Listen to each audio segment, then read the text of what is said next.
Bonjour et bonsoir, ça dépend où vous êtes, vous retrouvez le vice versa, vous souhaite une agréable, excellente journée. Ah, ah. Comment vous allez? J'espère bien. Moi, de mon côté, ça va. Aujourd'hui, je me propose de venir vers vous avec une petite vidéo. Les familles de pervers narcissiques, les médiennes africaines, sont plus dangereuses que les médiennes en Europe. Ah, ah, ah, ah. Vous savez, si vous avez grandi dans une famille pervers narcissique, médienne, comme il y en a tellement en Afrique, et que vous êtes le bouc émissaire, soyez-en sûrs et certains ou certaines que vos parents pervers narcissiques, zombies, avec vos frères et sœurs, vos moutons noirs, vont tout faire pour vous mettre toujours les bâtons dans les roues. Et on le sait déjà, ce n'est même pas un secret de polichinelle. Vous savez, l'hypersensible, le bouc émissaire dans les familles de parents narcissiques va toujours être acculé par ses frères et sœurs, va toujours être acculé par le papa hyène, va être acculé par la maman hyène et aussi par l'enfant roi. Mais c'est seulement que dans la savane africaine, avec les hyènes tachetées, c'est plus difficile de s'en sortir quand on est dans la zombification, quand on est encerclé par toutes ces hyènes. On va aller où? Puisque les oncles eux-mêmes, ils sont dans une double triangulation. On va aller où? Puisque les tantes, les cousins sont dans les triples triangulations, dans les ramifications, dans cette meute d'hyènes. Alors vous voyez que c'est souvent très difficile pour des boucs émissaires de pouvoir s'en sortir de cette savane. Parce qu'il y a des dangers partout. Et dans les familles perverses narcissiques, dans les meutiennes, que ce soit également en Europe, que ce soit en Afrique, mais je vous dis en Afrique c'est plus dangereux parce que le système social est tellement bien huilé, tellement bien déjà implémenté que c'est souvent difficile de pouvoir exposer les membres de la famille pervers narcissique.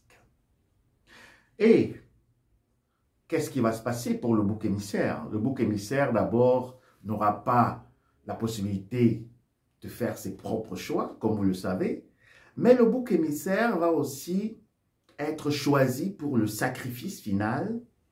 Pourquoi? Parce que, d'abord, on va chercher un conjoint ou une conjointe pour cet enfant, un conjoint aussi pervers, un conjoint que les parents peuvent manipuler, et dans la suite, le pervers narcissique, ici le parent dominant, va mettre toutes les roues en marche.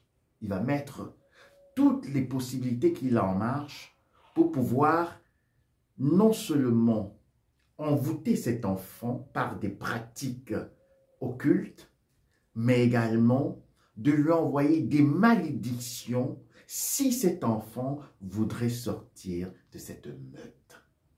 Donc, vous voyez que dans les familles pervers narcissiques, surtout en Afrique, je le répète, c'est vraiment un très gros morceau. Je vais y revenir. Les boucs émissaires ont souvent beaucoup de mal à s'en sortir de ce traquenard, de cette zombification, de cette destruction, parce que, comme je vous ai dit, le bouc émissaire va être livré aussi souvent à son partenaire, afin que le bouc émissaire meure en silence. C'est difficile de le dire, mais ça c'est la réalité.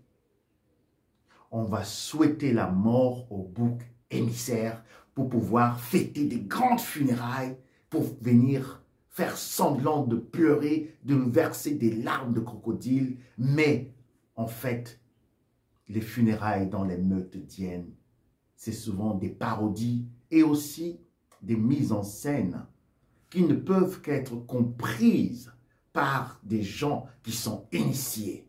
Parce qu'on envoie beaucoup de messages aux autres enfants de la meute que vous avez vu comment on a pu tuer cette hyène.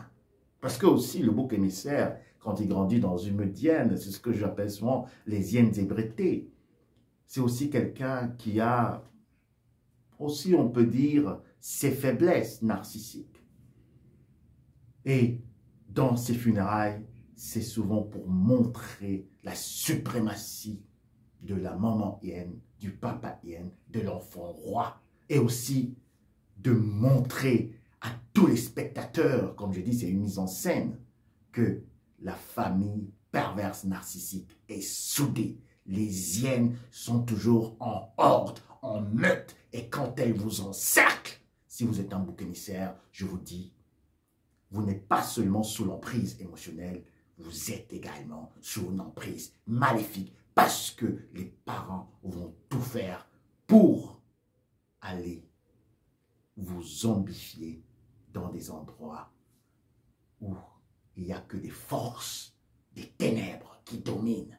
Et c'est comme ça qu'on va pouvoir vous tenir les tripes, qu'on va pouvoir également faire à ce que vous vous tourmentiez, que vous soyez dans la détresse et peut-être dans la dépression.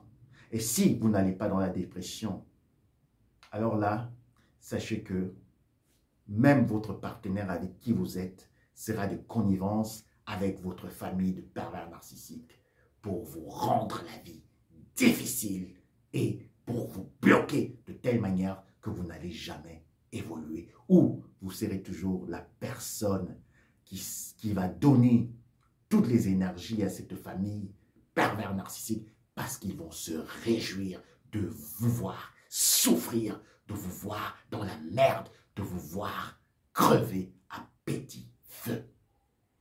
Alors, je reviens sur ce sujet. C'est très, très, très profond, complexe, mais aussi très diabolique. Je vous envoie un gros bisou. À très bientôt. Bye.